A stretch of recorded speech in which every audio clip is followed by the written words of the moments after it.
Why should anyone care about a book written 700 years ago in medieval Spain, composed in Aramaic, a language no longer spoken even then by hardly anyone in the world?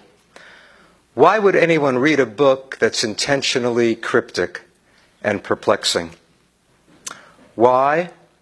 Because the Zohar challenges our understanding of God and dares us to transform ourselves. It shatters childish theological images and discovers a God called infinity, Ein Sof. Ein Sof, God as infinity, transcends gender and personality. But in the realm of the Sefirot, the 10 qualities of God that we'll explore a little bit later, in those Sefirot, God is female and male, Shekhinah and the Holy One, blessed be He. Israel's spiritual task is to unite these male and female halves of God through living a holy life. Every human action affects the divine couple, either promoting or hindering their union.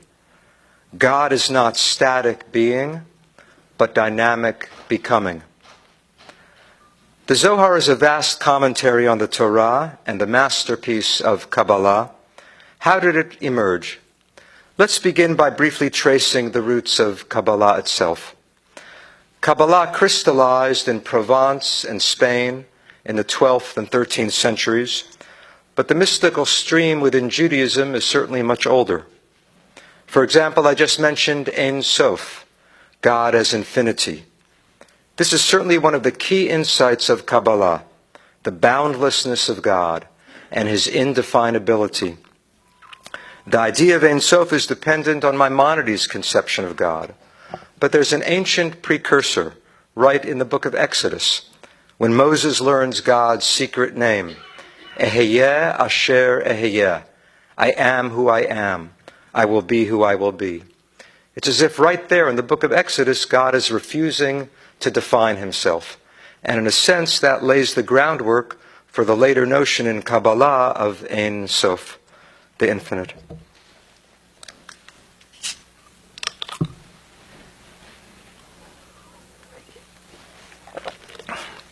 Of the various visions of God in the Bible, the most graphic account is undoubtedly the opening chapter of Ezekiel.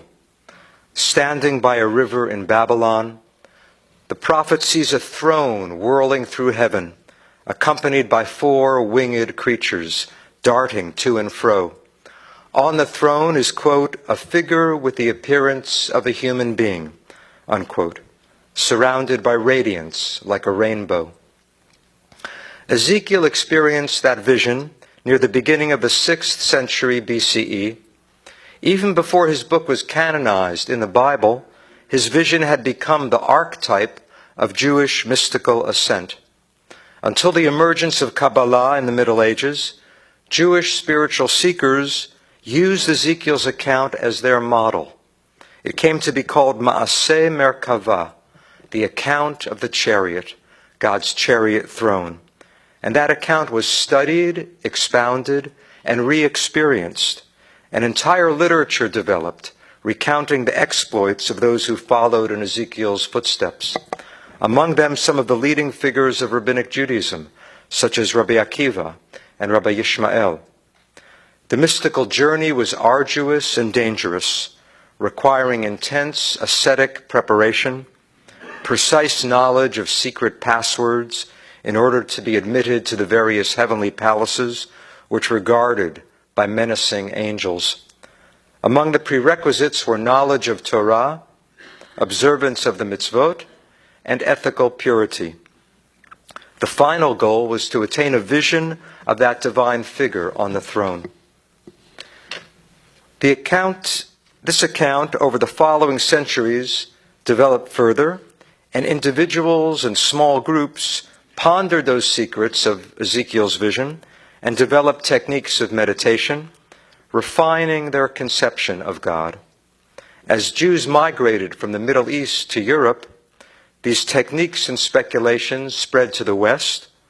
Certain mystical teachings were referred to as Kabbalah, literally that which has been received. The root kabel means to receive, so you could translate Kabbalah, receiving, or that which has been received, or tradition. But it was applied specifically to these mystical teachings based on the vision Ezekiel had of the throne. Gradually, the term Kabbalah was applied to the entire body of mystical tradition. Toward the end of the 12th century, in the fertile region of Provence, we find an active circle of Kabbalists in the midst of a vibrant Jewish community whose culture encompassed rabbinic law, philosophy, as well as mysticism. From Provence, these teachings spread southward, spilling over the Pyrenees into Spain, and it's here in 13th century Spain that Kabbalah crystallizes. Its masterpiece was Sefer HaZohar. What is the Zohar? And let me just make this distinction. There's no book called the Kabbalah. Kabbalah is really a name for the overall philosophy, the whole movement of Jewish mysticism. The Zohar is the major text of the Kabbalah, which first appeared in Spain in the 13th century. The title of the book, Zohar, means radiance. It comes from a verse in the book of Daniel, V'hamaskilim yazhiru kezohar harakia. The enlightened will shine like the Zohar, the radiance of the sky. The Zohar seemed to appear out of nowhere. Around the year 1280, a Spanish Kabbalist named Moses de Leon began circulating booklets of biblical commentary. These, you could say, were the first installments of the Zohar, written in a lyrical Aramaic, sparkling with invented words, arcane symbolism, and erotic imagery. The tales and teachings were puzzling, yet enchanting. Moses de Leon claimed that he was merely the scribe, copying from an ancient manuscript. The original had supposedly been composed over 1,100 years earlier in the circle of Rabbi Shimon Bar Yochai, a famous disciple of Rabbi Akiva, who lived in the 2nd century in the land of Israel. This Rabbi Akiva, the real historical Rabbi Akiva, it's said about him that he hid from the Roman authorities in a cave, and the Kabbalists imagined that Kabbalah and the Zohar was conceived in that cave. Somehow the text had made its way, supposedly, from Galilee to Spain, and now Moses de Leon was making copies available. So this is the most astounding thing about the Zohar. The book never appeared in Judaism before the 13th century, but the man who published it, you might say, Moses de Leon, of course this is hundreds of years before printing, the man who made it available, who copied out copies, claimed that he was copying from an ancient manuscript. Now it turns out most scholars of this field are in agreement that the book was written in the 13th century, that Moses de Leon himself wrote most of the Zohar.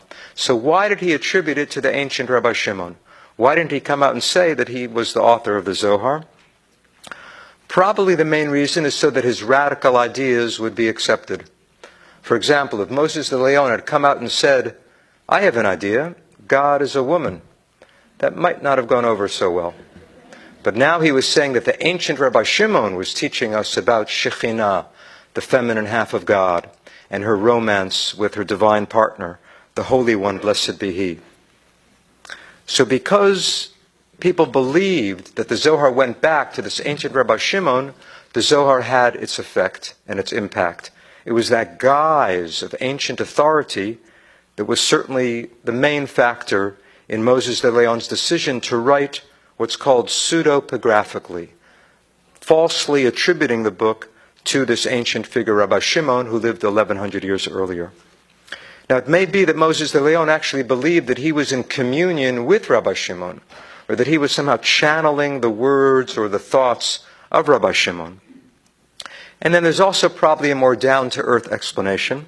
We know this from a medieval source. It's really a third-hand story, so we can't necessarily accept it as true, but I think it may reflect something of Moses de Leon's motivation. You see, what happened was a Kabbalist came from the land of Israel to Spain, a man who had grown up in Israel. He came to Moses de Leon and he said, you claim that you're copying from a book that was written a millennium ago in the land of Israel. I come from the land of Israel. We've never heard of this book. Show me the original. Moses de Leon said, meet me at my home in a few months and I'll show you the original. But by the time the man came to Moses de Leon's home, Moses de Leon had died. So this Kabbalist, who was somewhat skeptical, came to his wife, said to his wife, look, your husband promised me that he would show me the original of the Zohar from which he copied. And his wife replied, I can't show you any such manuscript because my husband, quote, wrote what he did from his own mind.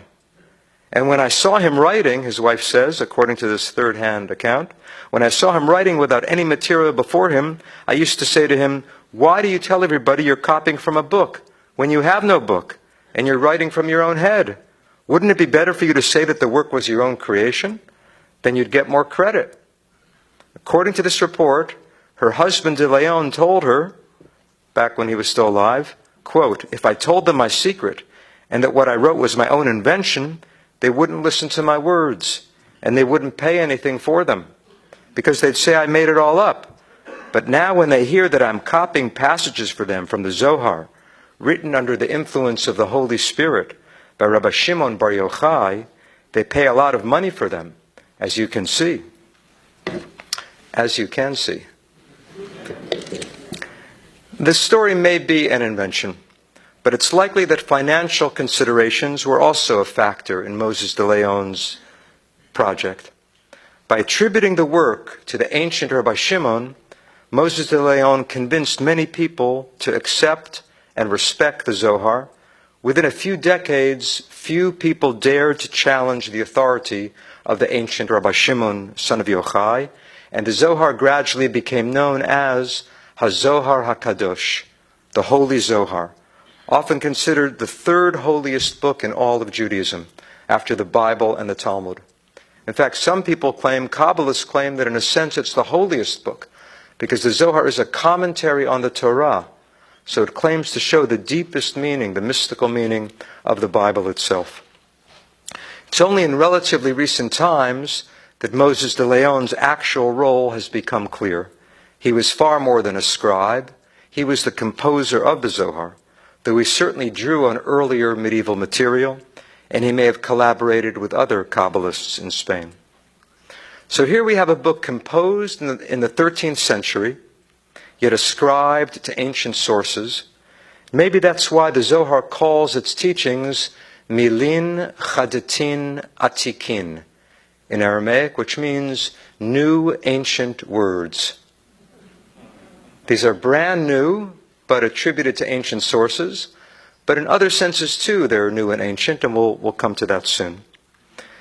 It's really that dialectical relationship with the past, simultaneously new and ancient, that makes the Zohar so intriguing. It's firmly rooted in the Bible and the Midrash, but it thrives constantly on new discovery. We often hear interpretations in the Zohar introduced as follows. This verse has already been discussed, but come and see.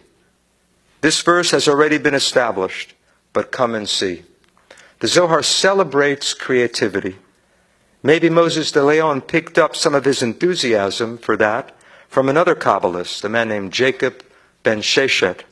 Jacob, the son of Sheshet, who says, it's a mitzvah, it's a good deed, for every wise person to innovate in Torah according to his capacity. In other words, it's a religious commandment to create new interpretations of Torah. That's really what is behind the Zohar's creativity. After one innovation, that Kabbalist Ben Sheshet says this, in which he brings a certain innovation, and then he says this, don't think that this is far-fetched. If I hadn't invented it in my mind, I would say that it was transmitted to Moses at Mount Sinai. That's amazing. In other words, he's aware that he's created it, but he thinks it rings true with the most ancient tradition. And that really shows us something about all of Kabbalah as it begins to emerge in the 13th century. As I've mentioned, most of the Zohar consists of a mystical commentary on the Torah. It penetrates the literal meaning, what's called the pshat, the simple sense of the verse, searching for something beneath the surface, something more profound. As the Zohar puts it, there's not a single word or letter in the Torah that does not contain sublime and precious secrets. The message seems to be, don't be content with the simple meaning of the Bible. Question the text. Questioning becomes a supreme value. Verse by verse, the Zohar surprises and challenges the reader. Every biblical verse is just the starting point, a springboard for the imagination. The Zohar is primarily a biblical commentary, but at the same time it's shaped as a kind of mystical novel. Rabbi Shimon and his colleagues, that ancient Rabbi Shimon who lived 1100 years earlier, he's the hero of the Zohar, and we hear about Rabbi Shimon and his colleagues wandering through the hills of Galilee, sharing secrets of Torah, running into strange characters on the road. For example, a donkey driver who seems to be like a total idiot, but of course turns out to be a great sage in disguise. Or a little child who pokes fun at the rabbis, but ends up amazing them with wisdom. A beggar who enriches them with precious teachings. You could say that the Zohar is a medieval experiment in fiction. Think of Dante and the Divine Comedy. Dante wrote the Divine Comedy about 10 years after the Zohar. Of course, in Italy, not that far from Spain. The Zohar, like Dante, is also journeying through realms of heaven and hell. One of its central themes is the mystery of the eternal feminine, as in Dante, both human and divine. Or think of Chaucer and the Canterbury Tales. Chaucer wrote the Canterbury Tales about a century after the Zohar. And the Zohar is also describing a kind of pilgrimage. Devotees of Torah journeying to discover Shekhinah, the divine presence. As in Chaucer, those travels are enriched by tales. Think finally of Don Quixote, written about 300 years after the Zohar in Spain.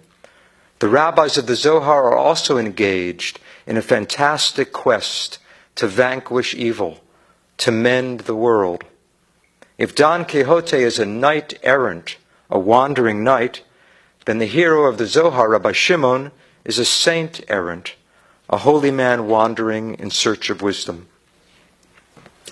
But the plot of the Zohar focuses ultimately on the inner life of God.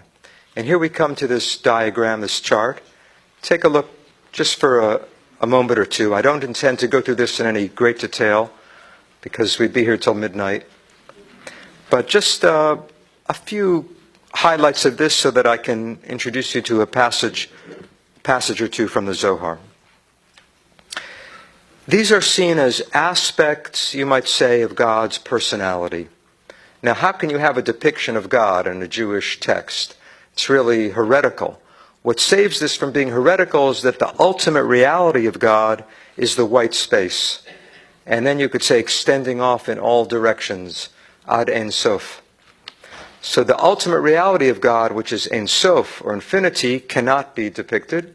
What we see here is how Ein Sof manifests itself, how Ein Sof makes itself accessible to our limited human minds.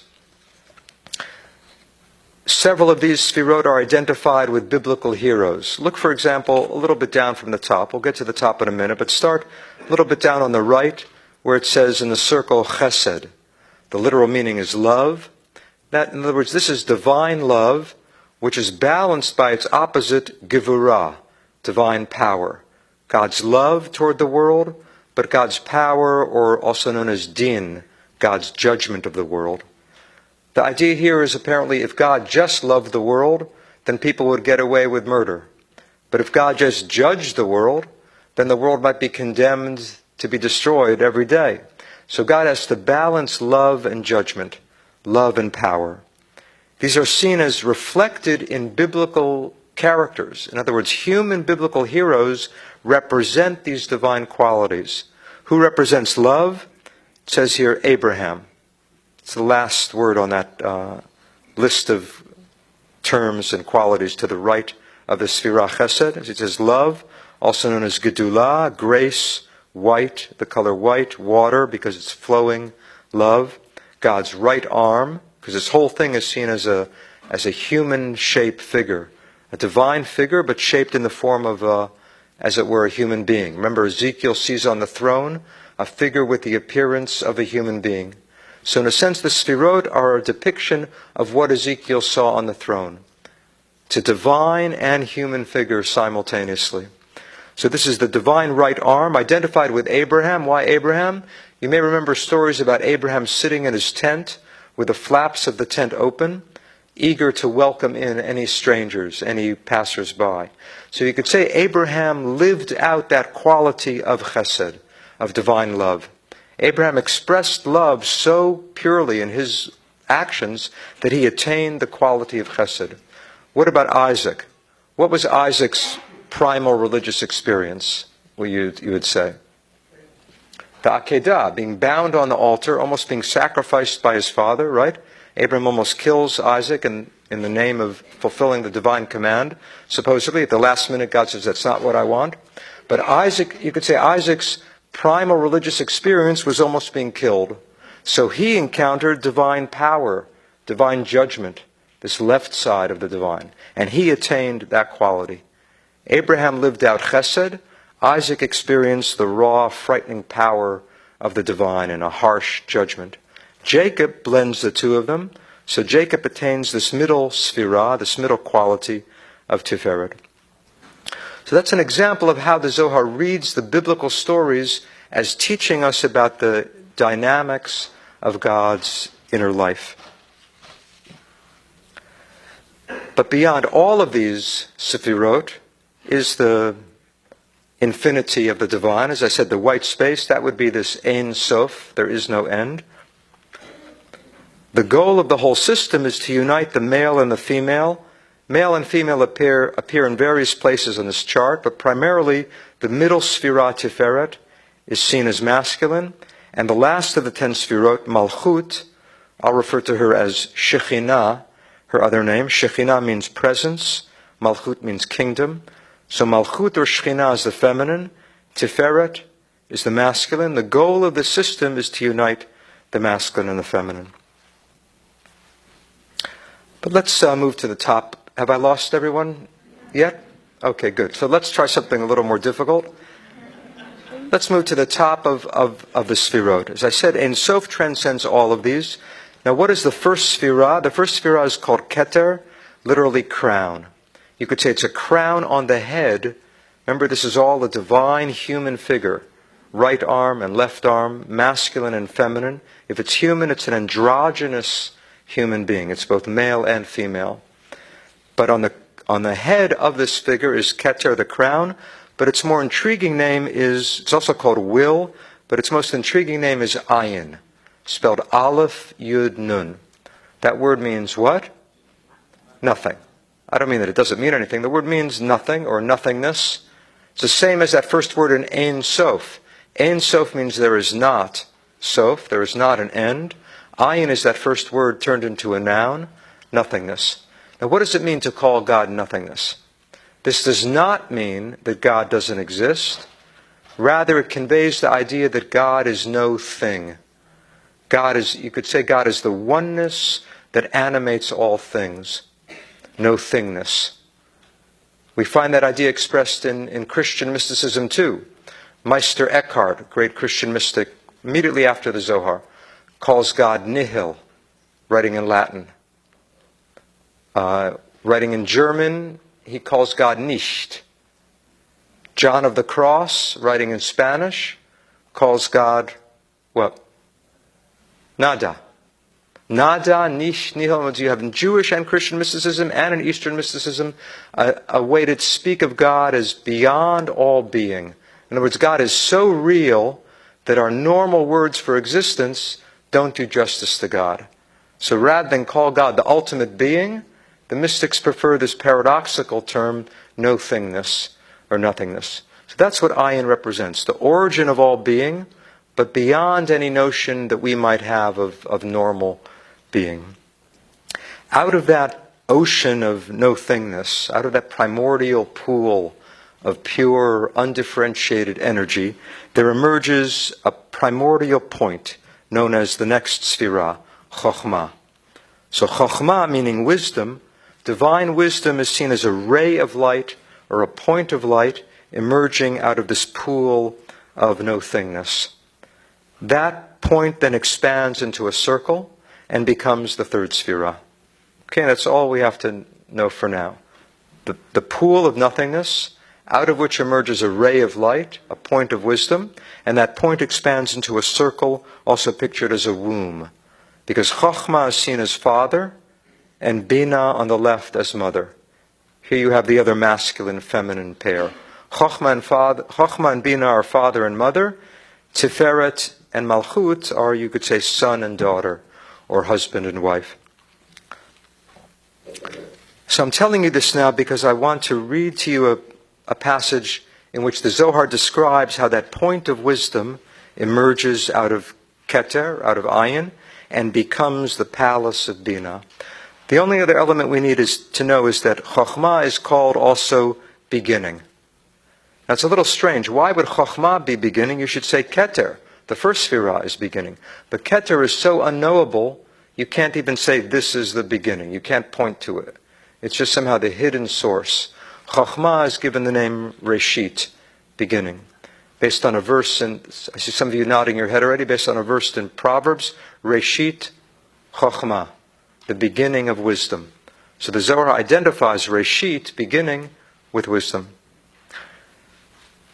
Various Sfirot are given names of God, and Bina happens to be called by the divine name Elohim. Elohim is one of the names of God that appears in the Bible, and that name is assigned to Bina. This is how the Zohar interprets the opening words of Genesis. And for that, we can turn the page and look at the first quote.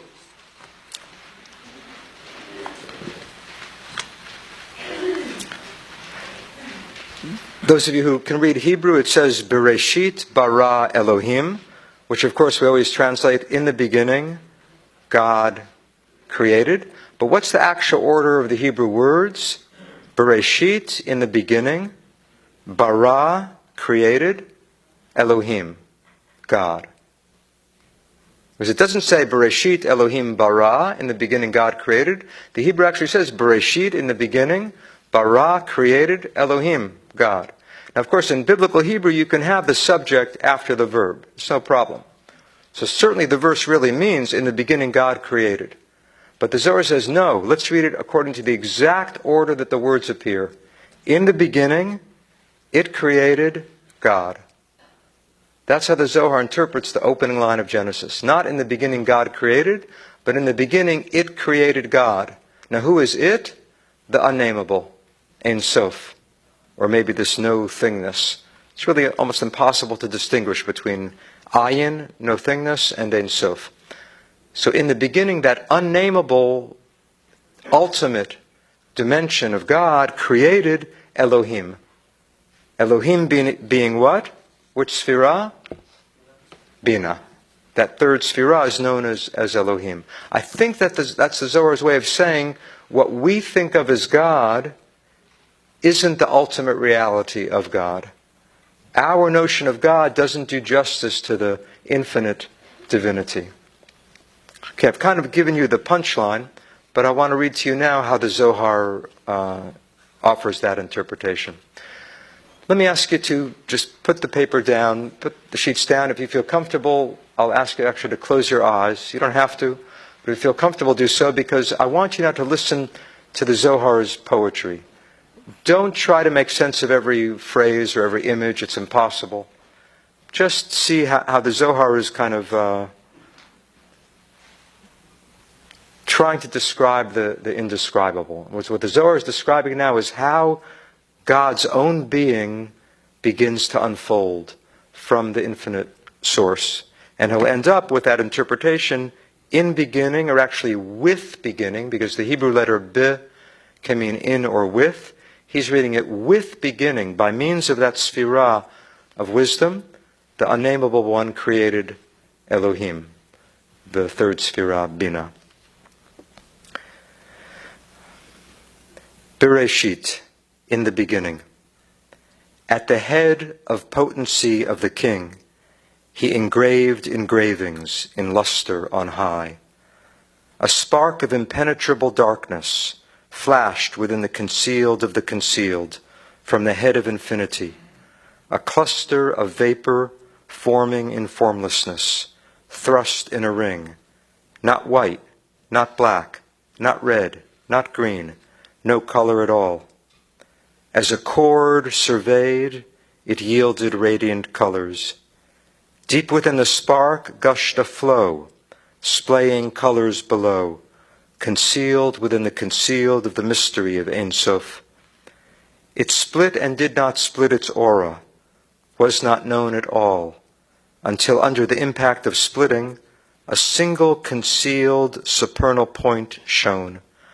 Beyond that point, nothing is known, so it is called Reshit, beginning, first command of all. The enlightened will shine like the Zohar, the radiance of the sky, and those who lead many to righteousness like the stars forever and ever. Zohar, radiance, concealed of concealed, struck its aura, which touched and did not touch this point. Then this beginning expanded, building itself a palace worthy of glorious praise. There it sowed seed to give birth, benefiting worlds. Zohar, radiance, sowing seed for its glory, like the seed of fine purple silk, wrapping itself within, weaving itself a palace, constituting its praise, benefiting all. With this beginning, the unknown concealed one created the palace. This palace is called Elohim, God. The secret is Bereshit, bara Elohim. With beginning, created God.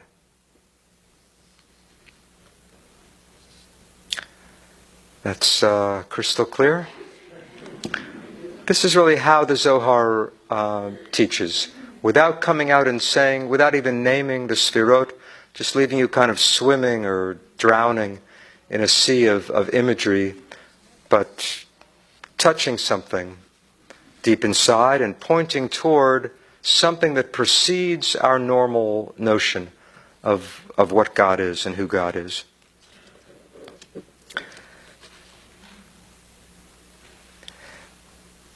As I said, Ein Sof and Ayin are beyond gender, but I want to focus my remarks now on what I think is maybe the greatest contribution of the Zohar, which is its teaching on Shekhinah, the feminine presence of God, or the feminine half of God.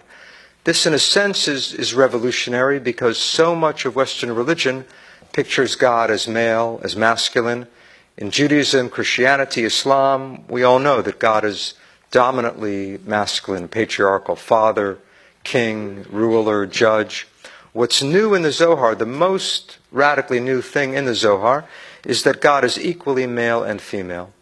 And the term for the feminine is Shekhinah. So in that chart of the Sfirot, she's the last of the 10, but we can leave the chart aside for now. I want to study with you a few short passages that culminate in a paragraph from the Zohar. So on the second page of the handout.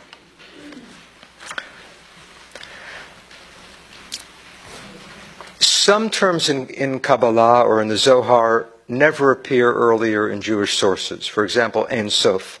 To call God Ein Sof, the infinite, you never find that in the Bible, you never find that in the Talmud.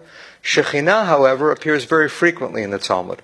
Never in the Bible. You never have the term Shekhinah in the Bible, but you do have the verb, the root shachan, meaning to dwell. Right? God says, V'asuli mikdash, have them build me a sanctuary. V'shachanti b'tocham, I will dwell among them.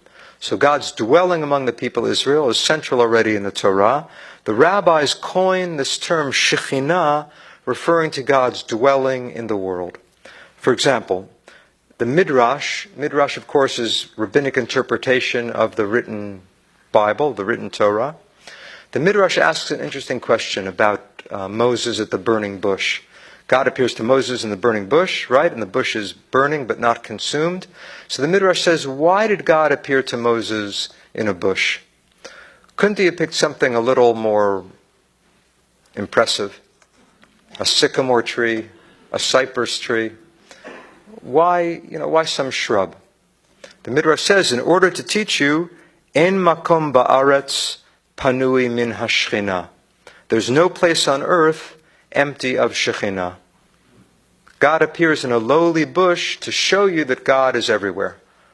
That's a typical rabbinic notion of Shekhinah. So Shekhinah is what? You could say omnipresence or immanence, God's immanence in the world. But not only God's immanence in the world, more specifically, look at number 3. I'll read the Hebrew. B'chol makom shegalu, wherever Israel went in exile, Shekhinah imahem. Shekhinah was with them. Okay, if Israel was down in Egypt, enslaved in Egypt, Shekhinah was there. If Israel was in Babylonia, in Babylon, Shekhinah was with them. So Shekhinah is the aspect of God that never abandons the Jewish people. So it's God's presence in the world, but also God's intimacy with Israel. Number 4, Ashrehem HaTzadikim, happy are the righteous, for they cause Shekhinah to dwell on earth. It's very interesting. You could say Shekhinah is on earth, right? Shekhinah fills the earth. That was number 1. Shekhinah is God's immanence throughout the world. But a righteous person, you could say, actualizes the divine potential in the world. By acting in an ethical way, by living a holy life, we can make God real in the world. I think that's the point of this. Happy are the righteous, they cause Shekhinah, they give Shekhinah a place to live on earth because they live a holy life, because they welcome God into their lives. And the final line before we get to the Zohar itself, number 5, this is from the Talmud. Rav Yosef, when Rabbi Yosef heard his mother's footsteps, he would say, I will arise before Shekhinah, who is approaching. So what does that suggest to you? What does it add to Shekhinah? We already know that Shekhinah is God's immanence in the world. Shekhinah is God's intimacy with the Jewish people. But there must be something feminine about Shekhinah. Now some scholars say, in the Zohar and the Kabbalah, Shekhinah is feminine. But in rabbinic sources, Shekhinah is not feminine. It's just God's presence in the world. But this quote really contradicts that. At least for this one rabbi, his mother was an embodiment of the Shekhinah. His mother somehow, represented the Shekhinah. And I can attest to the truth of that statement. But it's a very significant line because it really shows you that the most radical innovation in all the Zohars, that Shekhinah is the feminine half of God, it's already there in the Talmud. And that you find again and again in Kabbalah. What seem to be the most radical teachings somehow have their root in the Bible or in the Talmud. I'm not saying that there's nothing new or revolutionary about Kabbalah, but it takes hints in the earlier literature and then builds a whole mystical system out of those hints. Okay, we're now ready to look at a passage from the Zohar on the Shekhinah. As I said, the Zohar is a commentary on the Torah. The Zohar is not a systematic book of mysticism. It's not chapter 1, Ein Sof, chapter 2, the 10 qualities, the 10 Sfirot. Not at all. It just starts in Genesis and moves through the 5 books of Moses. Near the beginning of the Zohar, it's commenting on Genesis chapter 3, the story we all know by heart, the expulsion from the Garden of Eden.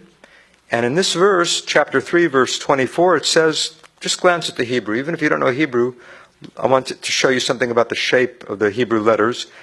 This verse says, Vayigaresh et ha'adam, which means he drove out Adam. But the Hebrew adds a little word. That middle word is composed of 2 letters. What are those 2 letters? Aleph and Taf. So this is a word in Hebrew that begins with the first letter of the alphabet. Its only other letter is the last letter of the alphabet, so it has the whole alphabet, you could say. It spans Aleph to Taf. And what does it mean? Nothing. So it spans the whole alphabet, but it means nothing. It's very strange. How can you have a word that means nothing? What it really is, a grammarian would tell you, a linguist would tell you, this is a particle. Why do they call it a particle? Because they don't know what to call it, so they call it a particle. But how does it function? The word et basically is a marker for a direct object if that direct object has the definite article. Okay, in Hebrew you can't say I drank the water. You have to say I drank et the water. You can't say I threw the ball. You have to say I threw et the ball. It's as if after you say the verb and before you say the object, you say Aleph to Taf. Everything could possibly follow, and then you name a specific thing that follows. I'm not claiming that's the origin of et, but it's intriguing to have a word that is untranslatable and yet encompasses the whole alphabet. Now that kind of word is too good for a rabbi to pass up. Right? And we know in the Talmud already there were rabbis who loved to interpret the word et. If they saw the word et in the verse, they said, this shows something more than the literal meaning of the verse. For example, it says in Deuteronomy, et ha'elohim tiraun. You should be in awe of God. But it doesn't say you should be in awe of God, it says you should be in awe of et God. What does that et add? Some of you heard me teach this already a few nights ago. What does the et add? Nobody remembers? At least a few of you were there. You're a rabbi. You should be in awe of not only God, the et shows you should also be in awe of your rabbi. Now the et doesn't mean rabbi, it's just that et is there, it's an extra word, it must be adding something to the verse. So Rabbi Akiva, for example, in the Talmud says, et there means you should also be in awe of your rabbi. The principle in Hebrew is et l'rabot. Et adds something to the meaning of the verse. So that we know already in rabbinic literature, that et can add something new. For the Zohar, et becomes specifically a name of Shekhinah. Why is she et? You might say the first of those 10 Sefirot, Ayin or Keter, is symbolized by Aleph. Right? It's the beginning, it's the very beginning, so it's the first letter of the alphabet. You might say the last Sefirah, Shekhinah, maybe she's Taf.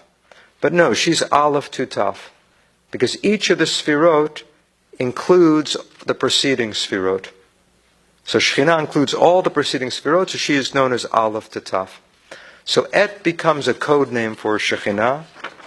And now we have enough information to read this passage in the Zohar. Okay, what's in italics is from Genesis, and what's in Roman type is from the Zohar. He drove out et ha'adam. Rabbi Elazar said, we do not know who divorced whom. Okay, now why does he say divorce? Because the Hebrew word lagaresh, to drive out, can also mean to divorce. And according to the Midrash, it's as if God and Adam were married. God and Adam were a married couple, as it were, but because Adam disobeyed the command not to eat from the fruit of the tree of knowledge, God divorced Adam. That interpretation appears already in a rabbinic text. So the Zohar is playing on that. But the Zohar says what? We don't know who divorced whom. If the Blessed Holy One divorced Adam, did God divorce Adam? Or what's the alternative? Adam divorced God. You're saying that. The Zohar is not going to say that. That's too shocking. What does the Zohar say? Or not? Right? It makes you come up with this radical alternative. Obviously, he wants you to. He's really saying that, but this is typical of the Zohar. It doesn't come out and say what it wants to teach. It makes the reader come up with the inner meaning by herself, by himself. We don't know who divorced whom. Did God divorce Adam or not? But the word is transposed. I think he means by this, the whole verse is turned on its head. He drove out et. Notice how he's reading the verse. He's not reading it, he drove out et Adam. He's putting the period after et. He drove out et, meaning he drove out Shekhinah. He divorced Shekhinah. Who divorced Shekhinah? Then you read the next word, Adam. Okay, this obviously is turning the verse on its head. That's what he says. The word is transposed. The whole verse is turned on its head. He drove out Shekhinah. He divorced Shekhinah. Who divorced Shekhinah? Then you read the next word, Adam. Adam actually drove out et. Notice he hasn't told us that et means Shekhinah. I had to tell you that.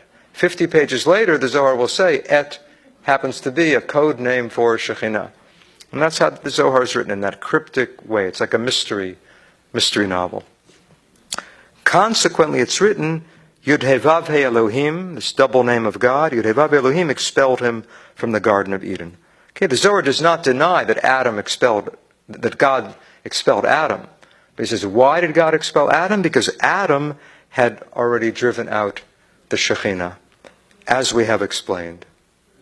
Okay, I love that, as we have explained. First of all, he didn't really explain it.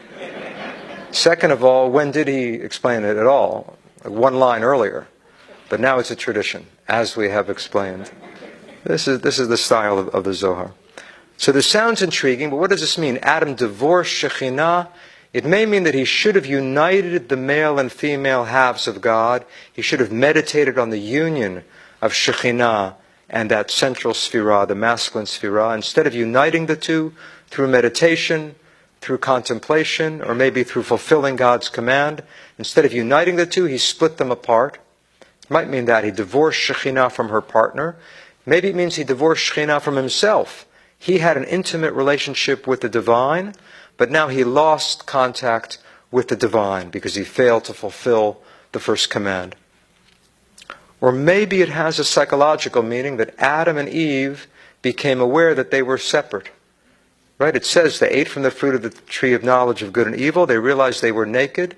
So they realized something about their individual personalities. They became separate egos. They each became a separate individual. Until then, they were just somehow part of creation, part of some stream of undifferentiated existence. Now they became aware we exist separately. It's really what happens to each of us as we grow up. Right? Every baby, until a certain point, a baby thinks it's one with the mother, or it's one with the world. And then sometime in the second year, the baby starts to figure out that it's a separate individual. So Adam and Eve are going through that same individuation, that same discovery of separateness. Maybe in that sense, he became divorced from the divine oneness. The Zohar doesn't explain what it means, but the main thing it's doing is turning the verse on its head. This is, in a sense, the counterpart to in the beginning God created. Right there, the Zohar took the subject, God, and made it into the object. In the beginning, it created God. Here, it takes the object. He drove out Adam, and it makes the object the subject. Adam is really the one who drove out, who expelled. So the Zohar loves to turn the verses on its head. Now, the author of the Zohar knows that that's not the simple meaning of the verse. But he wants to convey some theological point.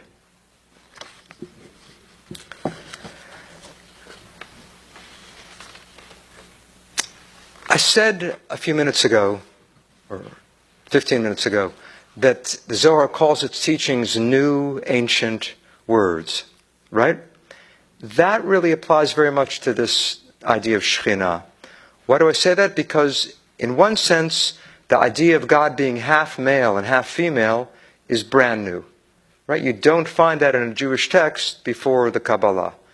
No Jewish text that I'm familiar with says God is equally male and female until the Kabbalah. It's very hard to find feminine descriptions of God. You can find a phrase here, an image there in the book of Jeremiah, or half a line, but never is there talk about the union of the male and female within God.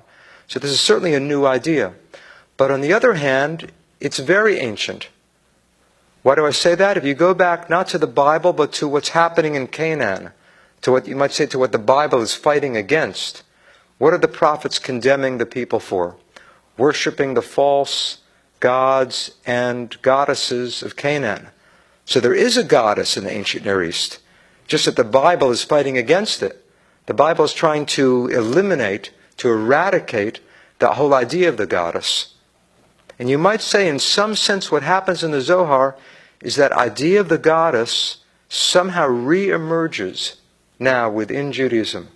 Right in the heart of medieval Judaism, you have that divine feminine, which had been rejected entirely by the biblical authors, now re-emerging. Gershom Scholem, the great scholar of Kabbalah, he calls this the revenge of myth. The revenge of myth, as if, the Bible had tried to eliminate this, to extirpate the goddess, to eradicate the goddess, but somehow picturing God as feminine could not be totally eliminated. There's some deep yearning in the human soul, in the Jewish soul and the human soul, to picture God not just as the disciplinarian, not just as the strict father, but as the loving mother, as the compassionate mother. So that idea of the feminine goddess somehow now resurfaces in the guise of Shekhinah. You really could say, to risk being a little too pop, that Shekhinah is the goddess become kosher. The goddess has now become kosher under the name of Shekhinah. So in that sense, it's both new and ancient. It's a brand new radical idea, but it's recovering some ancient stratum, some ancient layer that just could not be completely defeated. In fact, more remarkable than that is we know that in ancient Israel, not only were there Israelites who worshipped the goddess, there were some Israelites who wanted to combine the worship of the goddess with the worship of the God of Israel. How do we know that? We know that archaeologists have found inscriptions. For example, there's an inscription just about 10 miles south of Jerusalem, which says, this is in honor of Yud-He Vav-He, right, the God of Israel, and his Asherah, his Canaanite goddess named Asherah. So there were Israelites trying to combine the worship of the one true God with his wife, with his counterpart, Asherah. And in the Zohar, that becomes the union of the Holy One, blessed be He, and Shekhinah.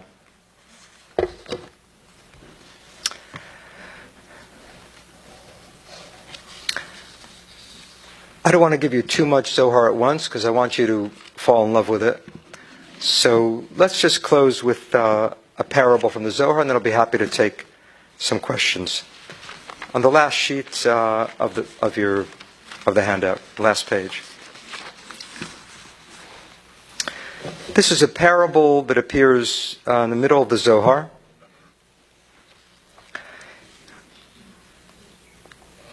It's about how to study the Bible, how to study Torah. There was a man who lived in the mountains. He knew nothing about those living in the city. He sowed wheat and ate the kernels raw. One day he entered the city. Okay, he's a health food nut. He's living on, he just wants pure wheat berries. That's enough for him. One day he entered the city. They offered him good bread. The man asked, "What's this for?" They replied, "It's bread to eat." He ate and it tasted very good. He asked, "What's it made of?" They answered, "Wheat." Later they offered him thick loaves kneaded with oil. He tasted them and asked, "And what are these made of?" They answered, "Wheat." Later they offered him royal pastry kneaded with honey and oil. He asked, "What are these made of?" They answered, "Wheat." He said, "Surely I am the master of all of these, since I eat the essence of all of these, wheat." Because of that view, he knew nothing of the delights of the world, which were lost to him. So it is with one who grasps the principle, but is unaware of all those delectable delights, diverging from that principle. Let me ask one of you, what's going on here with this mountain man? What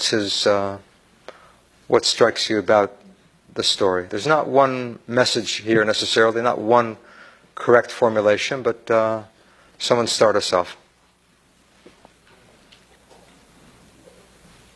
Please.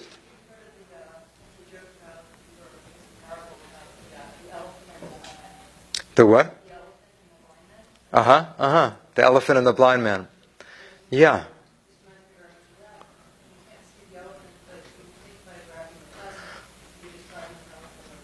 Right. He knows one element, he knows a part of it, and he thinks that's all there is. So whatever they introduce him to, he reduces it to the one thing he knows. Now, the only difference is that with the elephant, each of those parts, the tusk and the legs and the tail and whatever, those are all parts of the elephant. There's not one part which is like the whole elephant. But here, he does have, there's no doubting that he does have what? The kernel. He has the essence. He does have the essence, but he reduces everything to the essence. It's like the elephant, but just a little more so. That he reduces everything to the essence. He's trapped in the literal. If this is about Torah, it's probably about Torah. He's a fundamentalist. This is really a 13th century attack on fundamentalism. Saying this guy maybe he knows the Bible by heart. He's fixated on the literal sense. He can't appreciate how it could expand in meaning. Now when they show him the bread, actually he likes it. He eats the bread. That's probably midrash. That's probably the literal sense being expanded by the rabbis into Talmud and Midrash. And that he likes, he appreciates it. But then he asks his question, what's it made of? Then they give him the next layer of meaning, the cakes.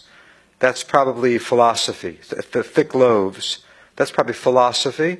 There he's more hesitant. Notice it doesn't say he ate, but rather he tasted. Takes a taste, he asks his analytical question. Then they give him the ultimate delight, the baklava, which stands for Kabbalah. Right? See, some things you lose in translation, but then there are new possibilities that rise. So the ultimate is probably Kabbalah. What happens this time? He doesn't even taste. Just asks his question. They say wheat. He says, I know wheat. So he doesn't need to even get to the ultimate he feels because he has the essence. Please, Saul. Exactly. This guy, that's what the Zohar says, that at the end, he has the principle, he has the essence, he doesn't know how to apply it in life. This makes it a very Jewish mysticism.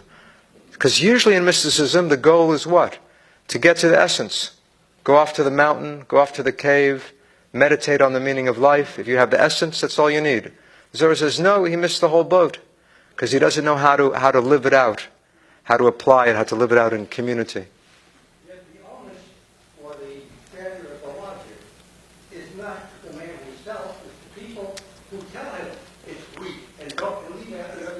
You're right. You're right. It's not just the criticism of him. You could say this isn't only about how not to read, it's also about how not to teach. They're a total failure. They should say wheat, and this is what you do to it. Wheat, and this is what you add to it. So both of them are missing something. I would say he doesn't appreciate the potentiality in Yes. each of us that can emerge out of the nothingness. Yes. If it's about mysticism, then maybe it's also a critique of mysticism, of mystics who are so fixated on divine nothingness or on the origin of it all, they forget, how to live in the world. It's also anti-ascetic, right? Not Hasidic, but ascetic. We were talking about this before. Usually in mysticism, you try not to indulge in in fancy things or fattening food. This guy, he's very noble. He just wants to have the most simple thing possible. But for the Zohar, he misses the boat because he can't appreciate everything that could emerge in the world. Pam. I didn't say essence. I don't think he has the essence. Whether you use that word. Yeah. He has a very reductionist. Mm-hmm. If the essence is really what it's all about, to be able to traverse Right. those worlds, the four worlds. But Yeah. he stays in a very Yeah. one-dimensional or two-dimensional, very Right. understanding with him and his weak. Right. Right. And I think that the end of it really promotes the fact that he has not been able to access the power of his imagination. Right. To bring him into Good. the whole It's really, experience. It is the essence, really. it's really his poverty of imagination. You could say he has the essence, but he does not apply it, or you could say he misses the essence. You could, right. Basic building block. Right. But that's not Right. You could also say he has the essence, but the point here is S. Okay. Yeah. Please, David. This might be an allegory of the acronym of Pardes. So you've got the wheat could be the pshat, Yes. and he has three other scenarios, which would be the remnants. Right. Okay. You're getting us into more detail, but since you mentioned it, it's certainly what he has in mind here. According to Kabbalah, there are 4 levels of meaning. Okay, the literal is called pshat, the simple. So that's pei or p. Then the next one is remez, a hint, resh. Then drash or midrash, a dalid, and finally sod with a samach. So it's P-R-D-S, pardes, pei resh dalid samach. Pardes meaning a garden, an orchard. That word then later becomes paradise in Greek. But in Hebrew it means an orchard. So the orchard of Kabbalah, the whole riches of Kabbalah of Torah, demand that you be open to all these levels. Now it's interesting, you say pardes, but the progression is really pshat and then what? Midrash or drash. So it should be PD, then comes remez, hint, then the philosophy, then comes sod. So it should be PDRS, which spells what? Padres.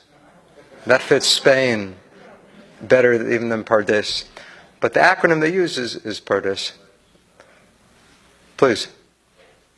I have a question. It seems to me that the bottom line of mysticism is still looking for clarity, otherwise we may confuse. The bottom line of mysticism is what? Clarity? Clarity. Yeah. And how does that relate to this, or not necessarily? How does it relate to the mountain man? Oh, separate. Yeah. I mean, you could say to see through the surface layer. Not to be fooled by the outer coating of reality or the outer layer of meaning in the Bible. It's trying to penetrate more deeply, to see through, so the text becomes transparent and something emerges that you hadn't seen before. Definitely, that's the progression that's how Kabbalah reads the Torah. Yeah. And Zohar, meaning radiance. All the books are about light, about vision, about something shining through. Please. I look at it like the raw, the essence of the wheat is almost like just the words itself. The word is still Yes. The words that you find in the text, in the Bible. and Right. They said that they needed them, so they put some effort in it with oil to create it into like a taste for delight. So maybe that's like the spiritual work involved in Yeah. the truth and taking it further and contemplating it. Definitely. I don't know what the oil and honey represent, but I'm sure it is possible. Yeah, just further unfolding of all those potential meanings. That's really it. This is such a beautiful parable. I don't want to beat it to death. Maybe one more thought, then I'll be happy to take a couple of general questions about Kabbalah. And then, yeah. Maybe if you could stand up. I feel that not only he sees from far away the temple, but doesn't, and he only appreciates the aesthetics of it from far away without actually having to go to the courtyard and to the center and then the Holy of Holies. And he just is satisfied with it, seeing it from far away. Seeing it from afar. That's certainly finally with the ultimate delight. He never touches it. He never tastes it. He just asks his question. Once they say wheat, he doesn't need it, he thinks. I almost think that the Zohar inherited a parable where this guy was the hero. Where all you need is the essence, all you need is the wheat. Maybe, he has all that he needs, but the Zohar turns it on its head. The Zohar says, no, he really missed the whole boat. It's hard to know. Any questions just generally about Kabbalah I was or Zohar? very intrigued by your description of Zohar being embodying an integration of the male and female elements of God, in stark contrast to the biblical tradition. Right. My understanding of the Bible and the times is that this was the period in which patriarchy was being established, and that went hand in hand with kingships arising among the Israelites. And so the getting rid of the goddess was important in that domain. Right. So what was going on in 13th century Spain? We know what happened 2 centuries later, but what was going on in 13th century Spain for the Jews living there that would have provoked the opposite, the integration of What stimulates the emergence of the feminine in describing God in 13th century Spain? Certainly, one element is, probably you have this in mind in asking the question, is Mary. The image of Mary in the church. Right, the Christians are talking... You weren't thinking about her. Okay, well, but certainly, these are Jews writing it, but they're living in Christian Spain. It's a perfect example of how things don't happen in a vacuum. So the author of the Zohar, in fact, Moses de Leon, why is he called Moses de Leon? Because he came from Leon. This is not Lyon in France, but Leon in northwestern Spain. As he was growing up, there was a huge church built in honor of Mary. Probably the first church, certainly the first church in his city. Because it was only in the 13th century, this is what's important, it was only in the 13th century that the church officially recognized the divine status of Mary. It was, I would say, the semi-divine status of Mary. Right? Mary was worshipped by common Christians for hundreds of years earlier. But the church itself never recognized that Mary was divine or partly divine until the 13th century. And then churches were built in her honor. You could say literally Moses de Leon grew up in the shadow of Mary. Now, is it any accident that in the Zohar all of a sudden you have the divine feminine? The Christians are worshiping the feminine and the Jews are worshiping the feminine. Dante is writing about the eternal feminine 10 years later. So that, I'm not saying that the Shekhinah, wouldn't have emerged without that. Shekhinah exists in the Talmud. And we already saw that in the Talmud there was one rabbi who thought that his mother was the embodiment of Shekhinah. So we don't need Mary to make Shekhinah feminine. But I think the fact that Christians are fascinated by Mary and worshiping Mary stimulated the Kabbalists to write as much as they did about Shekhinah. What, if any, political implications were there that would contrast with the... Politically, I mean, you don't have anyone challenging patriarchy, right? In Christian Spain, the king is still the king. There's a great king at the time. The king at the time also stimulated Kabbalah because he was interested in all world wisdom. The king of the time was really a Renaissance figure. Usually we think of Renaissance as Italy, 15th century. But there's a Renaissance in Spain in the 13th century. There's a Renaissance in Italy in the 12th century. In Spain, the king was known as Alfonso the Wise, Alfonso el Sabio, Alfonso X. He had a project to collect all of the world's wisdom.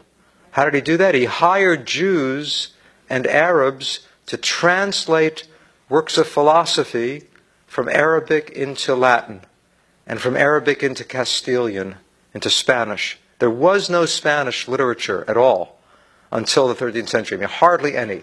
There are a couple compositions. There's no extensive Spanish literature until Alfonso X created it by having Jews and Muslims translate works of wisdom, of Greek philosophy, from Arabic, right, which had originally been Greek to Arabic to Latin, or Greek to Arabic to Castilian. There are Jews who are translating that, along with Muslims, and he's creating a whole library of the wisdom of the world. He also was interested in Kabbalah.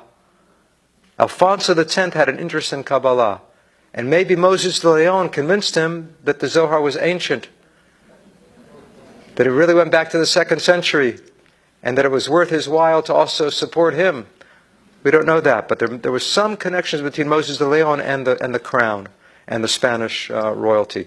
So it's not that the women are becoming empowered. I would say this, that it took 700 years from saying God is feminine to saying women are equal. Okay, that took only 700 years. That took 700 years, but it was a great breakthrough to say it in terms of the divine, because as you said, kings were empowered, male kings were empowered, because they claimed they were the model, they were modeled on the divine king. Here you have a divine queen. It takes, many, there are queens, human queens, but it takes a long time for women to become enfranchised. But this is part of feminism. In a sense, it's recovering I mentioned the exile of the Shekhinah, right? Wherever Israel goes into exile, Shekhinah is with them. You could also understand it as the exile of the feminine. The feminine was exiled. Okay, the goddess was eliminated. The women were disenfranchised, or women were, turned into secondary humans, as it were. And that was an exile of the feminine. And then the emergence of the feminine is partly, aided by this theological transformation, insisting that God is male and female. Please. Talking to the microphone? Have people talking to the microphone. Okay. That's a good idea. Why don't you, or just speak loudly if you can. If you could stand up, because some people can't hear you.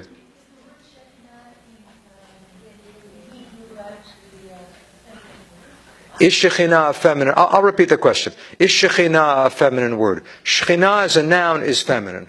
Right, so that's important. Right, because every noun in Hebrew is either masculine or feminine. So the fact that the rabbis use the word Shekhinah, there's something feminine about Shekhinah right from the start. But the thing is, it's very hard to find an overt description in the Talmud, in the Midrash, of Shekhinah as feminine. Other than this one line about Rav Yosef, identifying his mother as, an embodiment of Shekhinah, it's very hard to see. But you do hear about Shekhinah hovering or Shekhinah protecting, so there's something motherly about that. Maybe one or two more questions, and then I'll be happy to continue individually with people. Yeah? Thank you, Tony. Could you please explain the relationship between Sefer Yetzirah and Zohar, and even if you just like a nugget on Tikkun Zohar? Yeah, I don't want to get too technical. We can talk more about that later. But in one sentence, Sefer Yetzirah is an early, you might say, proto-Kabbalistic, pre-Kabbalistic text, probably written around the 2nd century.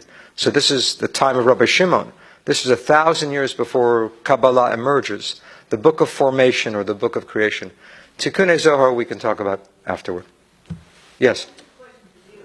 To what extent has your great understanding of Zohar influenced your reading and understanding of the Torah?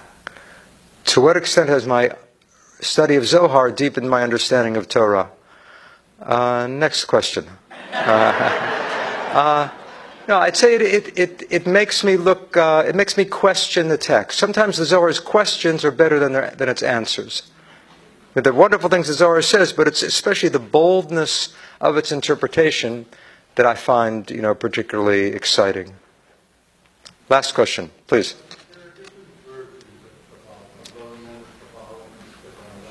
I can't hear. Please stand. Different versions of Kabbalah, right? Yes. What just followed, and do they disagree? How does it develop, and Yeah, which one follows?